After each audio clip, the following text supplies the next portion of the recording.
प्रथमतः आजच्या या व्हिडिओमध्ये इयत्ता 10वीच्या सर्व विद्यार्थ्यांचं स्वागत। आज आपण थोडंसं पाहणार आहोत। याच्या अगोदरच्या व्हिडिओमध्ये आपण बघितलं की डिटर्मिनंट म्हणजे काय, how to solve determinant, what you mean by determinant, determinant म्हणजे काय आणि म्हणजे निश्चयक म्हणजे काय आणि निश्चयक कसा सोडवला जातो आणि त्याची किंमत कशी काढली जाते हे बघितलं आपण। G.W. लेविन्सनं डिटर्मिनंट ही संकल्पना प्रथमतः मांडली होती। And this determinant firstly introduced or to solve this simultaneous equation, firstly Gabriel Cramer was introduced the method of a determinant to solve the simultaneous equation. Gabriel Cramer नावाचा जो स्विस मॅथमॅटिशियन होता, त्यानं काय केलं तर ही डिटर्मिनंट मेथड म्हणजे डिटर्मिनंटचा वापर ही एक सामायिक समीकरण सोडवण्यासाठी केला। आता ही एक सामायिक समीकरण कशी बघा, ही फर्स्टली जी अल्जेब्रिक मेथड म्हणजे सुरुवातीला त्यानं बैजिक पद्धतीनं ते समीकरण सोडवण्याचा प्रयत्न केला। and from algebraic method he converted this method into determinant method म्हणजे त्यानं जी बैजिक पद्धत होती ती बैजिक पद्धत प्रथम काय केली, त्यानं परत निश्चयकाच्या स्वरूपामध्ये मांडली आणि निश्चयकाच्या स्वरूपामध्ये ही उदाहरणं सोडवण्याचा त्यानं प्रयत्न केला। आता इथं थोडंसं जर बघितलं तर here we take two equations, a1x plus b1y equal to c1. This is the first equation, and the another equation a2x plus b2y equal to c2. a1x अधिक b1y बरोबर c1 हे पहिले इक्वेशन आहे, a2x अधिक b2y बरोबर c2 हे दुसरे equation आहे। Now we know that in order to solve the simultaneous equation by algebraic method, जर बैजिक पद्धतीने एखादं एक सामायिक समीकरण जर सोडवायचं म्हटलं, here we have to eliminate one variable. Which are the variables? X and y are the variables. Here also x and y are the variables. And a1, b1 and c1, these are the real numbers. A1 is a coefficient of x, b1 is a coefficient of y. Here a2 is the coefficient of x, b2 is a coefficient of y. And c1 and c2 are the constant, means त्या स्थिर संख्या। a1 हा x चा, b1 हा y चा, a2 हा x चा आणि b2 हा y चा सहगुणक आहे, तर c1 आणि c2 हे स्थिरांक आहे, स्थिर संख्या आहे। आता मी इथं ठरवलं, काय ठरवलं, here we have to eliminate y, म्हणजे मी असं ठरवलं की y ला इलिमिनेट करायचं। मग काय करावं लागेल, here we require in order to eliminate the variable y we require the coefficient of y in both the equations must be equal. म्हणजे आपल्याला y या व्हेरिएबलचं जर इलिमिनेशन करायचं असेल तर y व्हेरिएबलचा दोन्ही इक्वेशन मध्ये असणारा जो सहगुणक आहे तो समान असणं आवश्यक आहे। Here the coefficient of y is a b1 and here coefficient of y is a b2. We know that in order to make the coefficients equal we have to multiply equation 1 by b2. So b2 into equation number 1 म्हणजे b2 गुणिले समीकरण क्रमांक 1 हे केलं तर काय मिळेल, b2 in bracket a2x plus b1y a1x plus b1y equal to c1. b2 ने मल्टिप्लाय केलं काय आलं, a1 b2x plus b1 b2y equal to c1 b2. This is the equation number 3. Here we converted equation 1 in the form of equation 3. म्हणजे पहिल्या समीकरणाचं रूपांतर तिसऱ्या समीकरणामध्ये केलेले आहे। Means first and third equation are equal, पहिला आणि तिसरं समीकरण समान आहे। Now here we have to multiply equation number 2 by b1, म्हणजे याच्या सहगुणकाने याला मल्टिप्लाय करायचं आणि याच्या सहगुणकाने याला मल्टिप्लाय करायचं। म्हणून काय केले बघा, b1 इंटू इक्वेशन नंबर 2 म्हणजे b1 गुणिले समीकरण नंबर 2 म्हणजे b1 कंसात a2x plus b2y equal to c2। मग काय मिळालं आपल्याला, a2 b1x plus b1 b2y equal to c2 b1। Now this is the equation number 4. Now equation number 2 is converted into equation number 4. म्हणजे दुसरं equation हे चौथ्या समीकरणामध्ये आपण रूपांतरित केलेलं आहे। आता बघा, ह्या तिसऱ्या आणि चौथ्या ह्या दोन्ही इक्वेशन मध्ये y चा जर कोएफिशिएंट बघितला तर इथं b1 b2 आहे आणि इथं सुद्धा वायचा कोएफिशियंट काय आहे B1 B2 म्हणजे कोएफिशियंट कसे झाले इक्वल झाले. आता दोघांची साइन कशी आहे बघा, इथं प्लस साइन आहे इथं प्लस साइन आहे म्हणजे इथं आपल्याला काय करायला लागेल या दोघांचंही सबट्रॅक्शन. म्हणून काय केलं इक्वेशन नंबर 3 - 4 या तिसऱ्यातनं चौथं इक्वेशन काय केलं सबट्रॅक्ट केलं. काय आलं बघा तिसरं समीकरण A1 B2x plus B1 B2y equal to C1 B2 minus fourth equation A2 B1x plus B1 B2y equal to C2 B1. Now in order to take the subtraction of both these equations we have to change the signs of terms of fourth equation. म्हणजे आपल्याला तिसऱ्यातून चौथं समीकरण जर वजा करायचं असेल तर तिसऱ्या समीकरणात चौथ्या समीकरणाची असणारी जी पद आहे त्या चौथ्या समीकरणाच्या पदांची चिन्ह बदलायला पाहिजे. मग इथं प्लस आहे त्याच्याऐवजी इथं मी मायनस करतो. इथं प्लस आहे ह्याचं काय होणार आहे मायनस. इथंही प्लस आहे त्याचं काय होणार मायनस. इथं प्लस आहे त्याचं म्हणजे इथं मायनस होणार. मग आता काय झालं बघा आता ह्याचा कोएफिशियंटची सबट्रॅक्शन करतोय आपण. A1 B2x minus A2 B1 means coefficient x चा कोएफिशियंट काय आहे A1 B2 याचा कोएफिशियंट काय आहे A2 B1 या दोघांची सबट्रॅक्शन A1 B2 वजा A2 B1 ब्रॅकेट मध्ये टाकलं इंटू x म्हणजे x कॉमन आहे म्हणून x बाहेर घेतलं. आता इथं काय झालं बघा हे B1 B2y हे सुद्धा B1 B2y पण दोघात फरक काय हे प्लस आहे आणि हे मायनस आहे. मग आपण असं म्हणतो 5 प्लस हे प्लस 5 आहे आणि हे मायनस 5 आहे. त्या दोघांच्यावर क्रिया ऑपरेशन केलं तर 5 - 5 म्हणजे किती येणार 0 म्हणजे इथं B1 B2 B1 B2 B1 B2 minus B1 B2 means 0 येणार. 0 इंटू y इक्वल टू काय ना 0 म्हणजे याचा अर्थ ही टर्म राहणार नाही. मग आलं काय इथं बघा C1 B2 minus C2 B1 C1 B2 minus C2 B1. आता हा ह्याचा कोएफिशियंट आहे आपल्याला x ची व्हॅल्यू फाइंड आउट करायची. मग हे गुणाकाराच्या स्वरूपात आहे ते इकडे आलं भागाकाराच्या स्वरूपात म्हणजे C1 B2 वजा C2 B1 C1 B2 वजा C2 B1 डिवायडेड बाय हे उजव्या बाजूला गुणाकाराच्या स्वरूपातलं भागाकाराच्या स्वरूपात आलं. काय आलं A1 B2 minus A2 B1.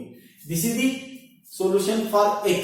Now in order to find the value of y what we get here similarly for solving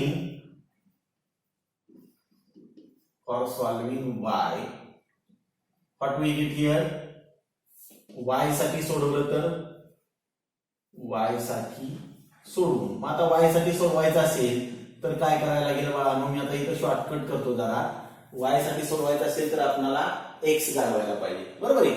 म्हणजे परत याला A2 न गुणायचं याला A1 न गुणायचं म्हणजे तीच क्रिया करावी लागेल त्याच पद्धतीने करावं लागेल. मग काय मिळेल आपल्याला बघा y बरोबर y साठी सोडवायचे काय मिळेल आपल्याला तर A1 C2 minus A2 C1 upon A1 B2 minus A2 B1 हे y साठी मिळेल.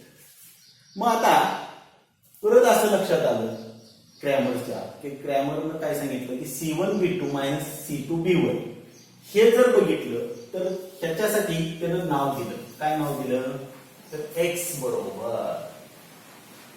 dx नाव दिलं त्यानं डिवायडेड.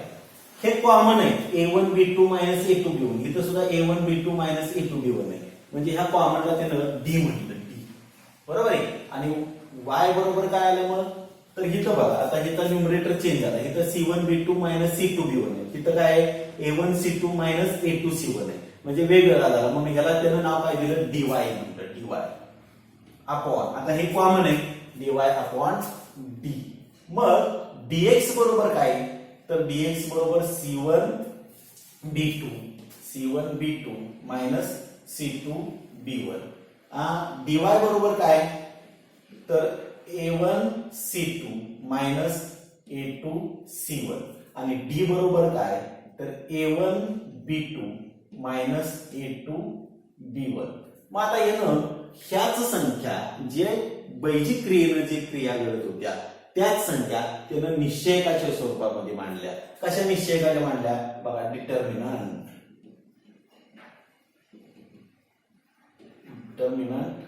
फॉर x जर एक्स साठीचा डिटर्मिनंट असेल तर तो कसा मांडला बघा, dx बरोबर काय मांडला त्यानं, तर c1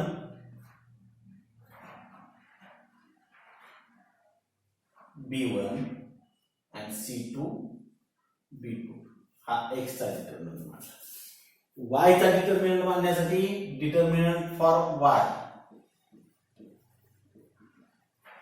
डिटर्मिनंट फॉर y साठी कसा मांडला, तर dy बरोबर बघा a1 c1 a2 c row मध्ये म्हणतोय मी, आणि डिटर्मिनंट फॉर d, आता डिटर्मिनंट फॉर d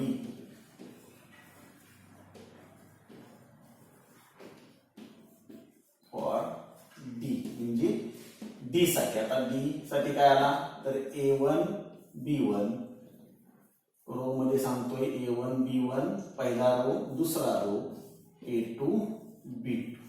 अशा रीतीनं ही क्रॅमर्स रूल जो आहे तो क्रॅमर्स रूल हा डेव्हलप झाला. आता खरं तर ऍक्च्युली हे कसं तयार होतं हे सांगण्यासाठी मी हे तुम्हाला हे केलेलं आहे, सगळं सोडवून दाखवलेलं आहे. थेरॉटिकल जो पार्ट आहे तो थिअरीचा भाग हा तुम्हाला परीक्षेमध्ये विचारला जाणार नाही, परंतु हे कसं तयार झालं पुढं मागं तुम्ही ज्यावेळी 11वी 12वीला शिक्षण घ्यायला जाल त्यावेळी तुम्हाला हे त्याच्यासाठी हा वापर होईल. ते जर वाटत असेल तर तुम्ही हे तुमच्या वहीत सगळं लिहून घेऊ शकता.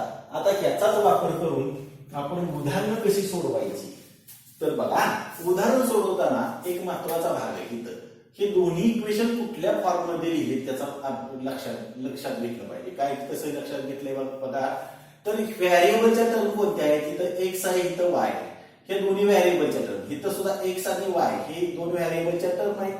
हे a1x प्लस b1y हे इक्वल साइनच्या लेफ्टला आहे, मग कुठलेही साइन असू द्या, आणि कॉन्स्टंट नंबर जो आहे तो कॉन्स्टंट नंबर इथं राईट साइडला आहे. सिमिलरली दुसऱ्या इक्वेशन मध्ये a2x प्लस b2y हे इक्वल साइनच्या म्हणजे एक्स आणि वाय या व्हेरिएबलच्या टर्म इक्वल साइनच्या लेफ्टला आहे, आणि राईट साइडला काय आहे, कॉन्स्टंट टर्म आहे, स्थिर अंक आहे. कोणता आहे, स्थिर आहे. सिमिलरली सायमल्टेनियस इक्वेशन क्रॅमर्स रूलनुसार सोडवायचं असेल तर आपल्याला प्रत्येक इक्वेशन हे या फॉर्म मध्ये मांडून घेणं आवश्यक आहे, या फॉर्म मध्ये लिहून घेणं आवश्यक आहे. आणि मग निश्चय कसे मांडायचे मी शॉर्ट मध्ये सांगतो तुम्हाला. हे आता बऱ्याच ठिकाणी सांगितलं जातं.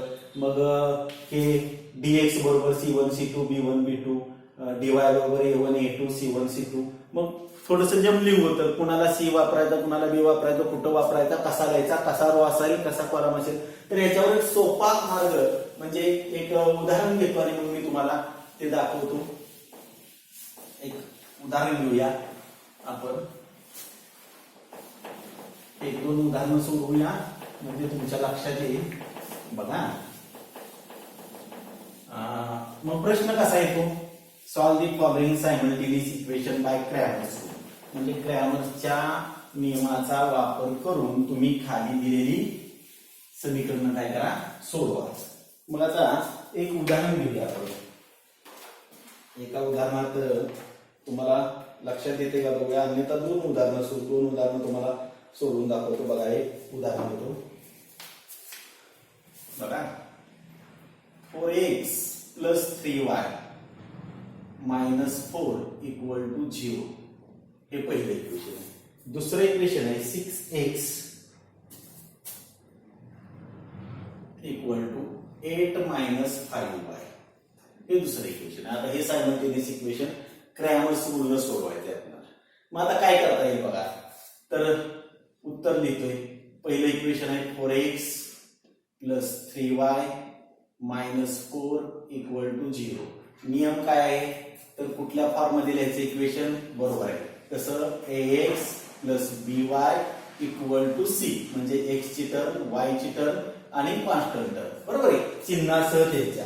मग आता इथं बघूया, इथं x ची टर्म आहे y ची टर्म आहे, ती इक्वल साइनच्या लेफ्टला आहे, डाव्या बाजूला आहे, बरोबर आहे, म्हणजे ते तसंच आहे. 4x अधिक 3y. आता हे -4 आहे ते राईट साईडला घेतलं, काय आलं +4. बरोबर आहे. दुसरं इक्वेशन काय आहे तर 6x = 8 - 5y. आता इथं इक्वल साईनच्या लेफ्टला 6x आहे मायनस, आणि इथं इक्वल साईनच्या राईट साईडला काय 8 आणि -5y आहे.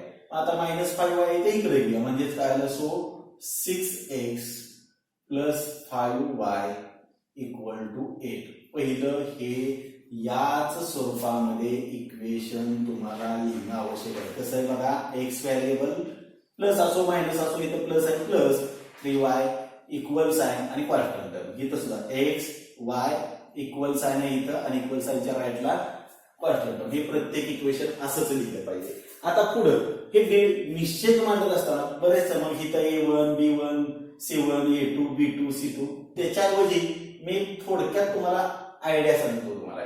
काय करूया माहितीये, आपण इथं विभागणी करूया. एक्स बघा, एक्स सी म्हणजे काय तर सी म्हणजे कॉन्स्टंट स्थिर संख्या ज्याला चल नाही असं, आणि इथं वाय.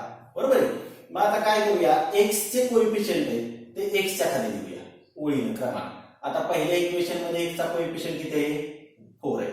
दुसऱ्या इक्वेशन मध्ये एक्सचा कोएफिशियंट किती आहे 6 आहे. बघा एका खाली लिहिले. पुढं आता कॉन्स्टंट म्हणजे बरोबर चिन्हाच्या उजव्या बाजूला गेलं पाहिजे. मग इथंही बरोबर चिन्हाच्या उजव्या बाजूला जाऊया. बरोबर चिन्हाच्या उजव्या बाजूला इथं काय आहे तर 4 आहे. बरोबर चिन्हाच्या उजव्या बाजूला इथं काय आहे 8 आहे. ते सी खाली लिहिलं. बरोबर आहे. आता वाय चे वाय खाली लिहूया. वायचा इथं किती 3 आहे. पुढं परत वायचा इथं किती आहे दुसऱ्या इक्वेशन मध्ये 5 आहे. चला ठीक आहे, एवढं करता येईल का नाही तुम्हाला, एक्स सी वाय. बरोबर आहे. मग आता मला एक्स साठी डिटर्मिनंट मांडायचं आहे. एक्स साठी कुणासाठी मांडायचं आहे एक्स साठी, म्हणजे मला डीएक्स मांडायचा आहे. डीएक्स मांडण्यासाठी काय करूया माहितीये, एक डीएक्स मांडण्यासाठी मी त्यातलं एक्स ला झाकून टाकतो. ज्याचा डिटर्मिनंट मांडायचा आहे त्याला झाकून टाकायचं. म्हणजे एक्सचं डिटर्मिनंट मांडण्यासाठी कुणाला दाखवलं मी एक्सला दाखला. आता राहिल्या काय संख्या 4 3 8 5. हे हा निश्चय झाला कुणाचा, हा कुणाचा निश्चय झाला बरोबर आहे, एक्सचा निश्चय झाला डीएक्स झाला. बरोबर आहे. मग आता काय करूया, हे सोडवायला आपण या अगोदरच्या व्हिडिओमध्ये बघितलेले, मग सोडवून टाकूया. डीएक्स बरोबर काय आलं तर 4 × 5. बरोबर आहे ना, क्रॉस मल्टिप्लिकेशन करायला लागते असं. बरोबर आहे. आता पुढं मायनस वजा, आता 8 आणि 3 चा गुणाकार 8 × 3. बरोबर आहे. 4 पंचे किती आलं बाळांनो 4 पंच 20, 8 3 24, म्हणजे डीएक्स बरोबर किती आलं 20 वजा 24. आता 20 24 जात नाही म्हणून 24 20 वजा केले किती आलं 4. आता मोठी संख्या 24 आहे, 24 ला वजा चिन्ह आहे म्हणजे इथं उत्तराला काय येणार आहे वजा चिन्ह येणार आहे. आता हे झालं डीएक्स सॉल्व्ह केलं. आता मला पुढचा का बघायचा बघा, एक्स दाखलाय मी आणि डीएक्स मांडला. बरोबर आहे. आता डीवाय मांडायचं आहे, म्हणजे डिटर्मिनंट फॉर वाय व्हेरिएबल. आता वाय व्हेरिएबल जर लिहायचं आहे तर मी वाय ला दाखवतो असा, वाय ला दाखव. राहिलं काय बघा बघू, बरोबर आहे. काय राहिलं 4 4 6 आणि 8. काय काय राहिलं बघा 4 4 6 आणि 8. बरोबर आहे. मग आता काय करूया, डीवाय ची किंमत काढूया. डीवाय बरोबर काय तर ह्याचा गुणाकार आहे ना, कुणाचा तर 4 × 8 वजा 6 4 × 6. 4 8 किती आलं बाळांनो बरोबर आहे. किती आलं 4 8 32 वजा 4 6 24. 32 वजा 24 किती आलं बघा बरोबर आहे. किती आलं 8 येणार. आता हा झाला डीवाय. आता तिसरा मला डी चा मांडायचा आहे, म्हणजे काय हो स्थिर मांडायचा आहे. मग आता कुणाला दाखवावं लागेल सी ला दाखवा. कॉन्स्टंट मांडायचं ना, त्याला एक्स वाय मी जोडलेलं नाही, फक्त डी दिले कॉन्स्टंटच आहे म्हणून काय येणार आहे त्याचा बघा 4 3 6 5. 4 3 6 5. बरोबर आहे. मग आता इथं सोडवूया. काय येणार 4 आणि 5 चा गुणाकार, म्हणजेच डी बरोबर 4 × 5 मायनस 3 × 6. 3 × 6. बघा आता डी बरोबर काय आलं 4 इंटू 5 किती आलं 20, 20, 4 पंचे 20 वजा 3 7 किती आलं 18. मग आता डी बरोबर किती आलं 20 वजा 18 किती आलं 2. आता डी झाला. आता हे गणित पूर्ण सोडवून झालं का नाही, अजून एक्स आणि वाय व्हेरिएबलच्या किमती काढायच्या, त्यांचे निश्चय काढले पण अजून किमती काढायचे. म्हणून इथं काय म्हणूया बाय क्रॅमर्स रूल. क्रॅमरनं सांगितलंय बाय क्रॅमर्स रूल, क्रॅमर्स नियमानुसार. क्रॅमर्स नियमानुसार काय आहे बाळांनो, तर एक्स बरोबर फॉर्म्युला काय आहे dx भागिले d. dx ला कोणी भागायचंय d न. आता dx ची किंमत किती आली x बरोबर बरोबर आहे वजा 4 भागिले d ची किंमत किती आली 2. आता हे जर सॉल्व्ह केलं तर किती येणार आहे बघा वजा 4 भागिले 2 बरोबर आहे वजा 2. पुढं आता हे x साठी सॉल्व्ह केलं. आता y साठी y बरोबर काय फॉर्म्युला dy अपॉन d. मग आता dy चा व्हॅल्यू किती आहे dy ची किती आहे 8 भागिले d ची व्हॅल्यू किती आहे 2. 8 भागिले 2 म्हणजे y बरोबर किती आलं 2 8. म्हणजे सोल्युशन काय झालंय सोल्युशन x बरोबर वजा 2 आणि y बरोबर 4 म्हणजेच काय इन ब्रॅकेट मध्ये -2 4. आता बऱ्याच ठिकाणी ही जी आहे उकल लिहितोय आपण, ही बऱ्याच ठिकाणी काय होतं गोंधळ माहितीये हे कशाला घ्यायचं सर हे असं डायरेक्ट लिहिलं, मग इकडची तिकडे किंमत होण्याऐवजी आपलं पहिले x बरोबर वजा 2 म्हणजे पहिले लिहिलं पाहिजे, y बरोबर 4 नंतर लिहिलं पाहिजे असं. मग आता ही लक्षात आली का ही पद्धत तुम्हाला, ते काय करायला लागते परत रिपीट करतो. XCY पहिलं जनरल फॉर्म मध्ये, जनरल फॉर्म म्हणता येत नाही कारण का जनरल फॉर्म आता दुसरा दिलाय, परंतु कुठल्या फॉर्म मध्ये ax अधिक by बरोबर c या स्वरूपामध्ये दोन्ही समीकरण मांडून घ्यायची. XCY काढायचं, x चा डिटर्मिनंट लिहायचा असेल तर x ला जाता, y चा डिटर्मिनंट लिहायचा असेल तर y ला जाता, स्थिरांकाचा निश्चय लिहायचा असेल तर स्थिरांक जाता. मग तुम्हाला ते निश्चय लिहून परत हे सूत्र वापरू शकता x बरोबर dx भागिले d आणि y बरोबर dy भागिले d. आता हे तुम्ही तुमच्या वहीत जर लिहून घेतलं तर खूप छान होईल. अजून एखादं उदाहरण घेऊया, जरा मी थांबतो, तुम्ही लिहून घेतलं तर बरं होईल मला वाटतंय. जरा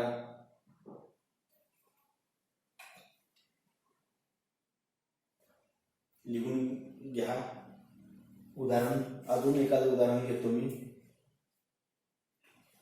मायनसचं पण पाहिजे कारण का बऱ्याच जणांच्या मनात असं सर फ्रॅक्शनचं असावं, मायनस साइन असणार असावं, कारण का बरेच मुलं तिथं गोंधळतात. तर बघूया आता एक मायनसचं उदाहरण घेतो मी. घेऊया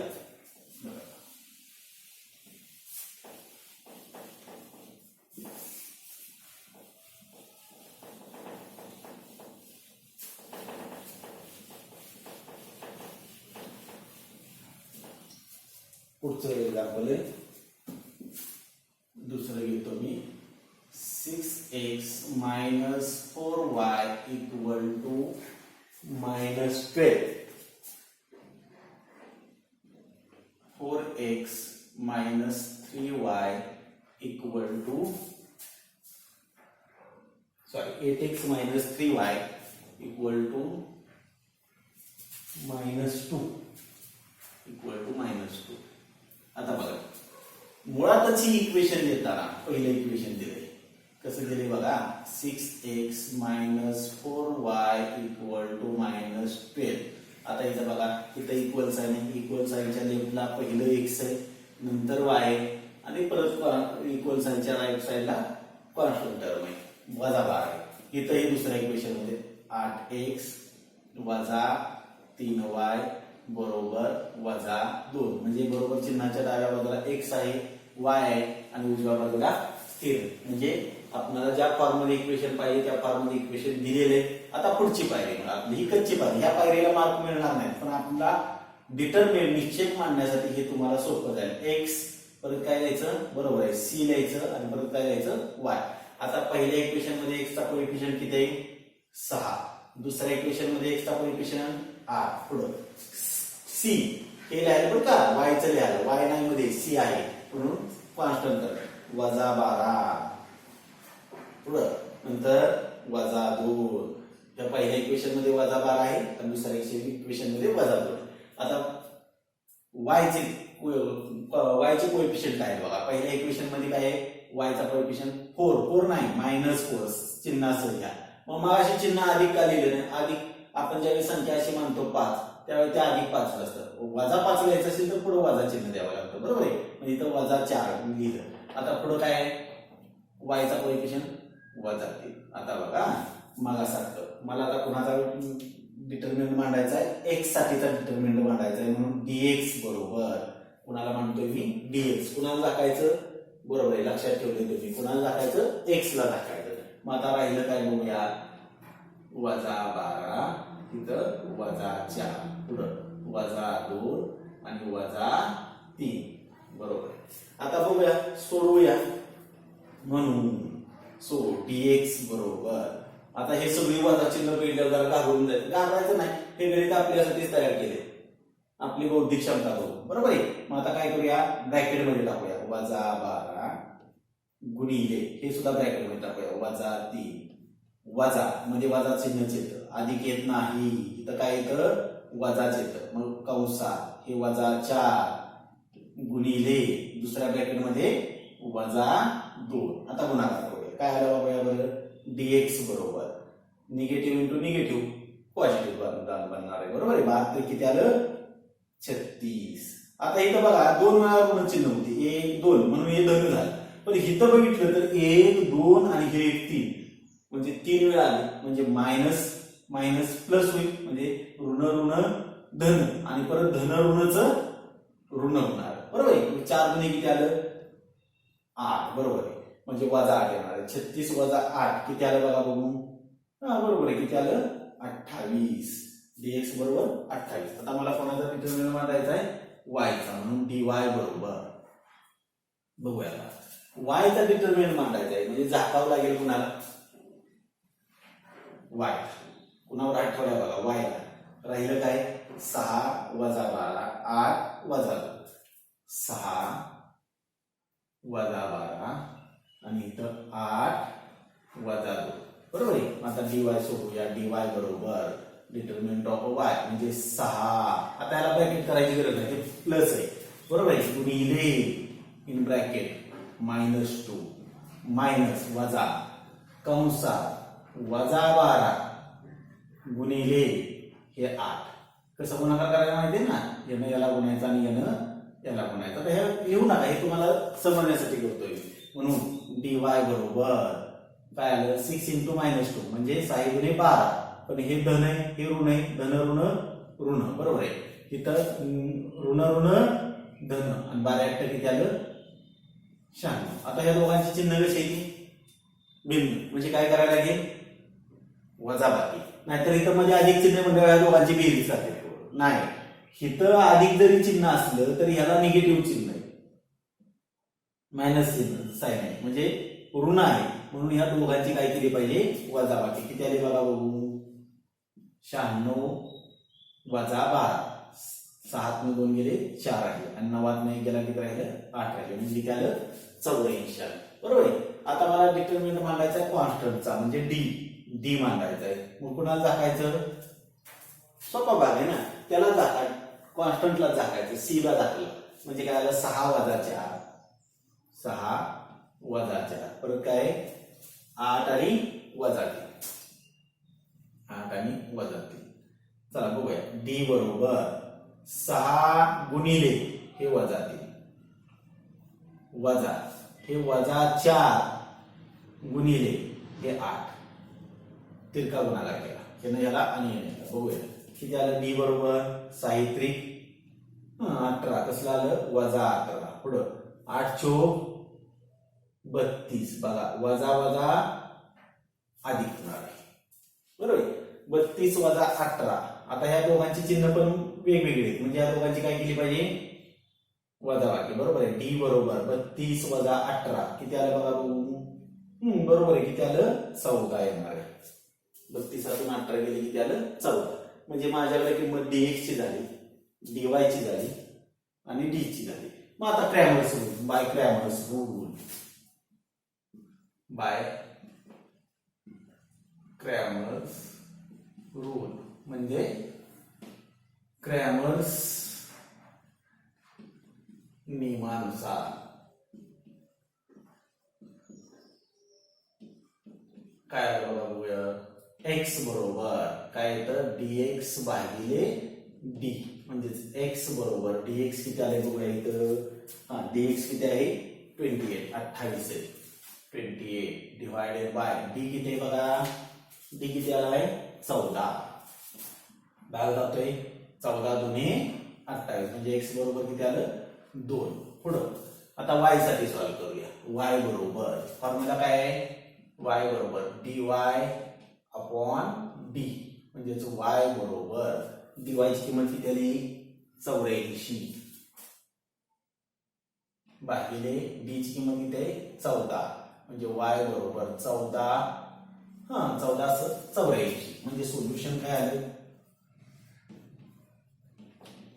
सोल्युशन x बरोबर किती 2 आणि y बरोबर किती आलं 7 म्हणजे 2 आणि 7. बघा लक्षात आले का तुमच्या. हे महत्वाचं आहे. ह्या फॉर्म मध्ये इक्वेशन लिहिलं आणि x c आणि y ह्या स्वरूपामध्ये इक्वेशन लिहिलं. मग त्याच्यावरून x साठी कुणाला दाखवायचं तुम्ही रिपीट व्हिडिओ करू शकता आणि ही उदाहरणं सोडवू शकता. तुम्ही जर बारकाईने विचार केला तर बऱ्याचशा परीक्षेमध्ये तुम्हाला मग पहिलं सत्र असेल, सराव परीक्षा असतील किंवा तुमचं बोर्डाची परीक्षा असेल, ह्या सगळ्या परीक्षेमध्ये ही उदाहरण कमीत कमी एकदा दोनदा तरी तुम्हाला ते या प्रकारचं उदाहरण, हेच नव्हे या प्रकारचं उदाहरण तुम्हाला या पद्धतीनं क्रॅमर्स रूलनं सोडवावं लागणार आहे. अजून जर तुम्हाला वाटत असेल तर अजून एखादं उदाहरण घेऊया आपण. बघा हे लिहून घ्या. दुसरं उदाहरण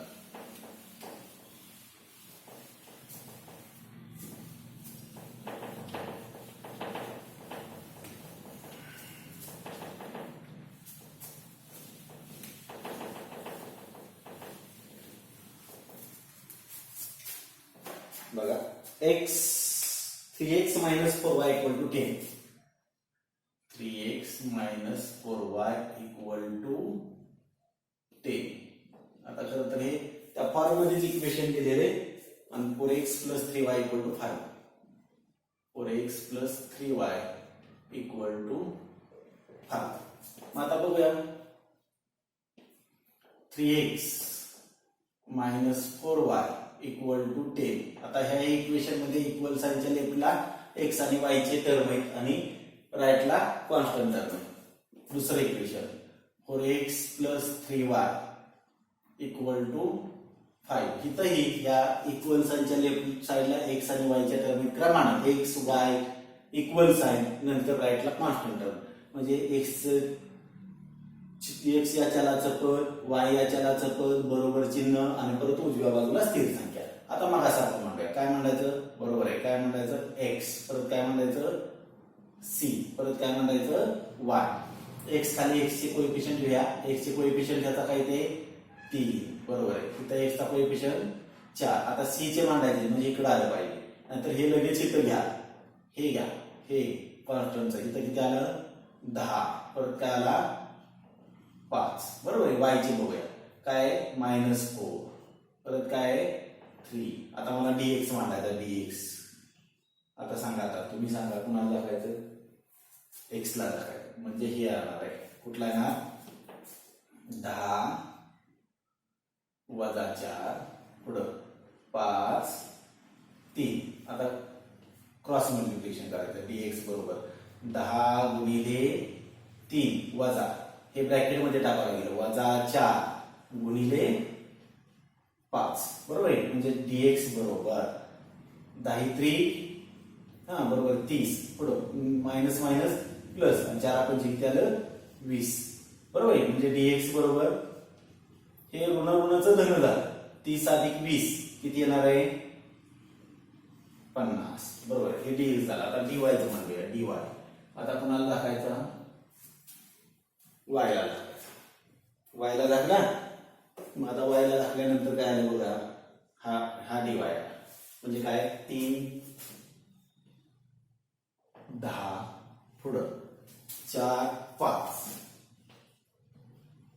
तिरका गुणाकार करूया डीवाय बरोबर म्हणजेच काय आला 3 गुणिले 5 वजा 10 गुणिले 4 डीवाय बरोबर काय आलं 3 5 15 पुढं 10 चोक 40 वजा 40 15 वजा 40 किती येणार आहे